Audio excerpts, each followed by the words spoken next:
역대하 34장 말씀입니다. 역대하 34장과 35장은 요시야 왕에 대한 이야기를 기록하고 있습니다. 요시야 왕은 남유다 왕들 중에 아주 선한 왕들 중에 하나입니다. 3대 선한 왕을 꼽으라 한다면 여호사밧, 히스기야 그리고 요시야입니다. 그만큼 요시야는 참 훌륭한 왕이었습니다. 요시야가 얼마나 훌륭한 왕인지 오늘 이제 본문에 그런 내용이 자세히 나와 있는데, 요시야는 8살에 왕이 됐습니다. 요아스라는 왕도 8살에 왕이 됐는데 아주 최연소로 왕이 된 것이죠.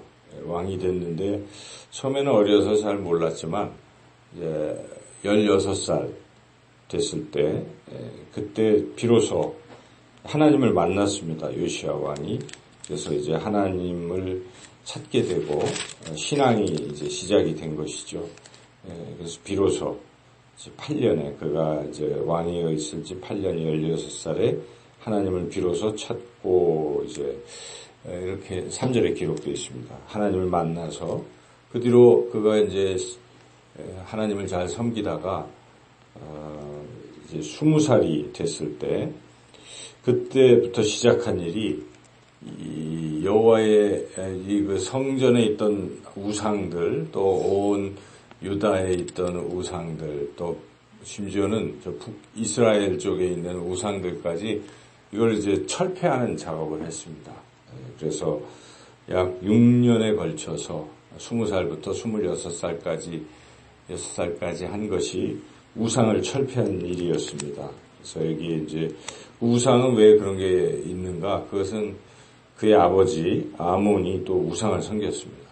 그래서 그것들을 이제 다 철폐한 것을 기록하고 있습니다. 그래서 우리가 이 모습에서 우리 신앙의 출발점은 과거의 어떤 죄악들, 이런 것들, 세상에 묻었던 것들, 옛사람들을 벗어버리는 작업부터 시작을 해야 되는 것입니다. 신앙이 이게 청산이 안 되고 그냥 있으면 안 되는 거죠. 그래서 세례를 받지 않습니까? 신앙생활을 이제 시작할 때 그 세례의 행위는 물속에 이렇게 툭 잠기는 것은 과거가 죽는 것이죠. 옛사람이 죽는 것입니다. 그래서 우리가 신앙생활에 있어서 과거의 옛사람을 벗어버리는 일은 매우 중요한 것이죠. 그래서 요시야 왕도 과거의 이러한 우상들을 철저히 제거했습니다. 이제 6년 동안에 걸쳐서 제거한 후에 요시야 왕이 한 일은 이제 이 성전을 이제는 이제 보수하고 세워가는 일인 것입니다. 성전에 있던 더러운 것들을 다 제거하고 26살부터 이제 요시야 왕이 했던 것은 성전을 수리하면서 성전을 이제 세워가는 이 일을 한 것이죠. 그래서 당시 대제사장이었던 hil기야를 통해서 이제 보수하라 명령을 했습니다. 보수하려면 돈이 필요합니다. 그런데 이제 그 전에 헌금 드린 것이 있는데 그것을 이제 찾아서 그 헌금을 사람들에게, 성전 보수하는 사람들에게 나눠주고 일을 하라. 그래서 hil기야가 그걸 이제 찾아내서 보수를 이제 시작하려고 했는데, 그거 찾다가 거기서 뜻밖의 귀한 것을 발견하게 된 것이죠. 거기에 하나님의 율법책, 모세 때부터 기록됐던 그 귀한 율법책을 이제 발견하게 된 것입니다. 그래서 hil기야가 그것을 이제 서기관 사반에게 주고 사반이 이 왕에게 전달했을 때 이 하나님의 귀한 말씀을 전달받고 그것을 이제 사반이 읽을 때 그 말씀을 들은 요시야의 반응이 참 은혜로운 것이죠. 말씀을 들을 때 듣는 사람들 다 이 말씀을 듣잖아요. 근데 그 반응이 참 중요한데 요시야는 그 말씀을 듣고 어떻게 했습니까? 19절에 나와 있는데요. 19절을 읽어보겠습니다. 왕이 율법의 말씀을 듣자 곧 자기 옷을 찢더라. 회개하는 것이죠. 하나님 말씀을 들었더니 죄악에 대한 지적이 나온 것입니다. 그 말씀은 이스라엘 백성들이 과거의 그 조상들이 하나님 말씀에 불순종해서 징계받고 하는 이제 이런 부분. 그래서 뭐 요시아는 참 훌륭하죠. 본인은 훌륭하지만 조상들의 죄와 또 현재 이 백성들의 죄 이런 것을 생각할 때 하나님 앞에 참 죄송하고 그래서 이제 회개한 것이죠.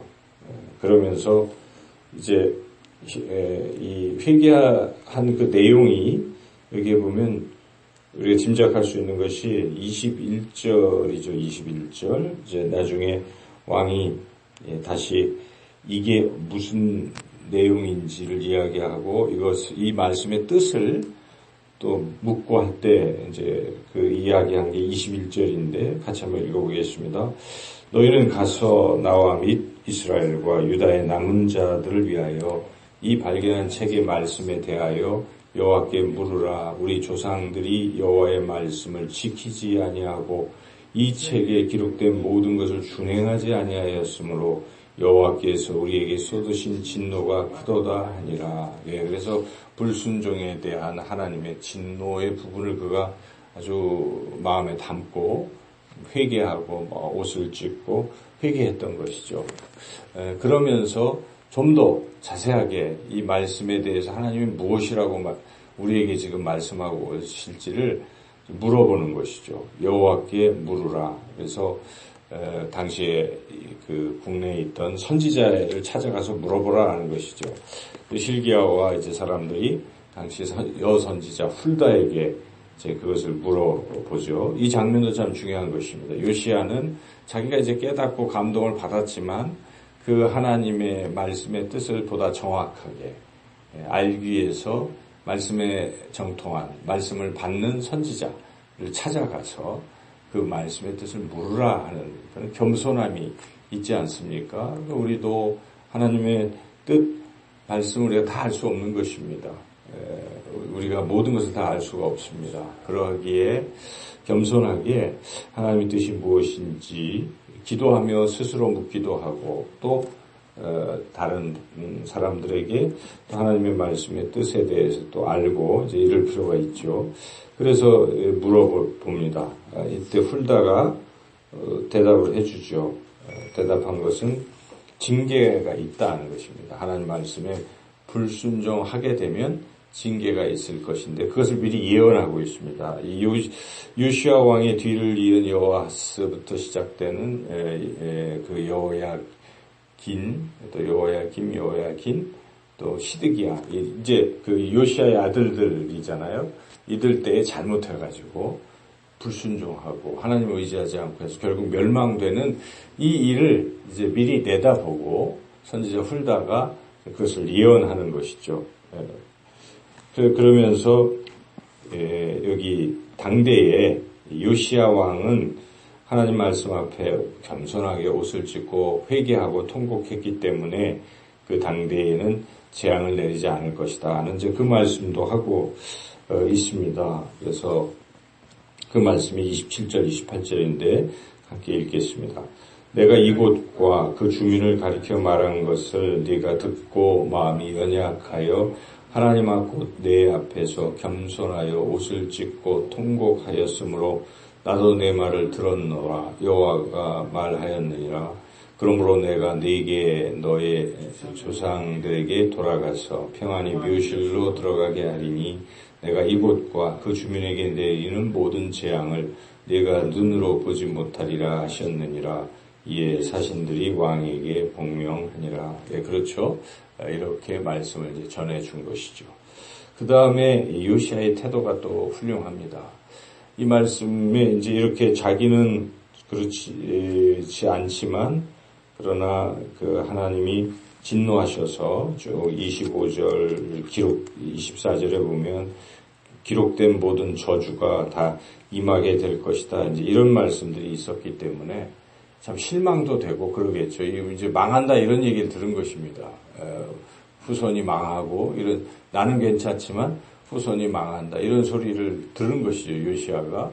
그럴 때 요시야의 태도는 실망하고 좌절한 것이 아니라 그래도 이제 말씀에 순종하면 하나님께서 또 그런 모든 저주를 거두시고 돌이키실 것이라는 믿음을 가진 것이죠. 하나님은 그러신 분이십니다. 우리가 이미 앞서서 이런 출애굽기 같은 데 보면 하나님이 이스라엘 백성이 금송아지 뭐 하고 할 때 다 진노하셔서 쓸어버리시겠다고 하시지 않았습니까? 그때 모세가 기도하고 그럴 때 하나님이 또 거두시고 뜻을 돌이키사 이런 부분들이 있어요. 그래서 하나님의 마음은 우리가 회개하기를 원하시는 것입니다. 이런 선지자를 통해서 경고하시고 이렇게 하시지만 그 경고를 하시는 이유가 무엇이겠습니까?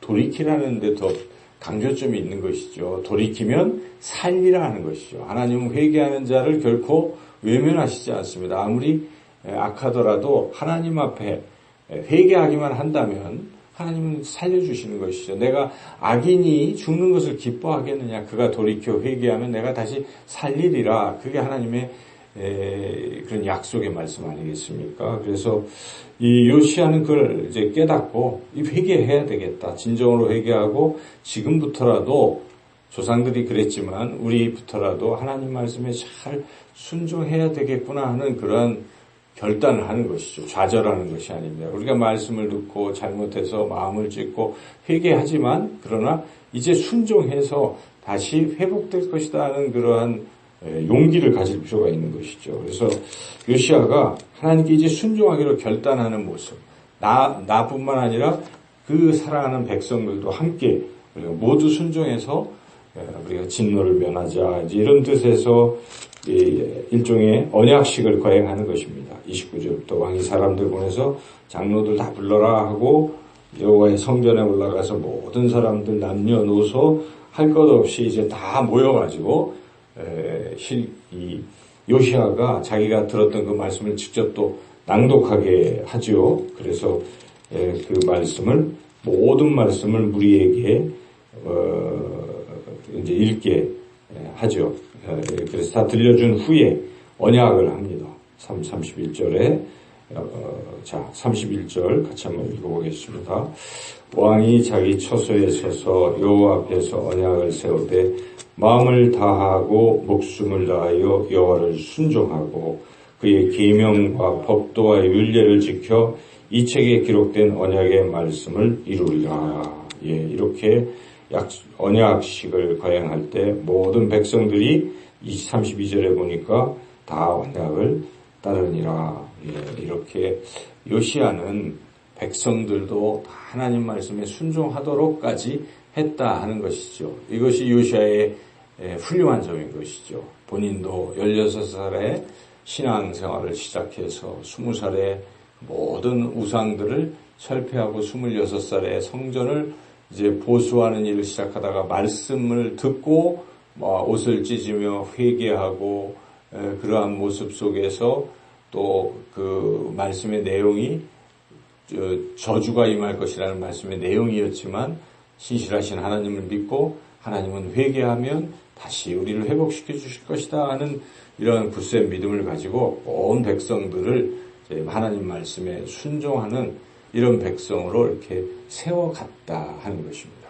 참 훌륭한 요시아입니다. 우리가 신앙의 삶을 이렇게 살아야 한다는 것이죠. 본인이 정말 항상 신실하게 하나님 말씀에 순종하고 그리고 특별히 이 말씀 앞에서의 그 반응도 참 중요하지 않습니까?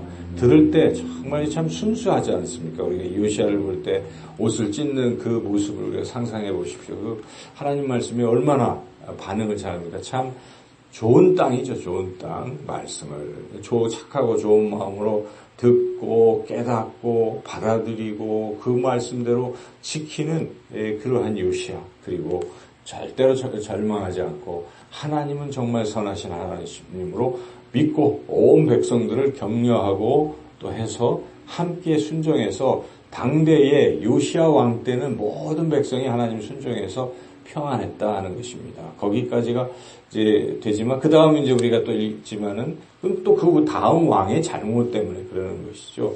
그래서 우리의 신앙의 삶은 이와 같이 어떤 상황에서도 실망하지 말고 하나님 말씀에 순종하고 모든 사람들이 더불어 말씀에 순종하도록 격려하고 나아가는 그런 삶을 살아나가기를 주님의 이름으로 축원합니다.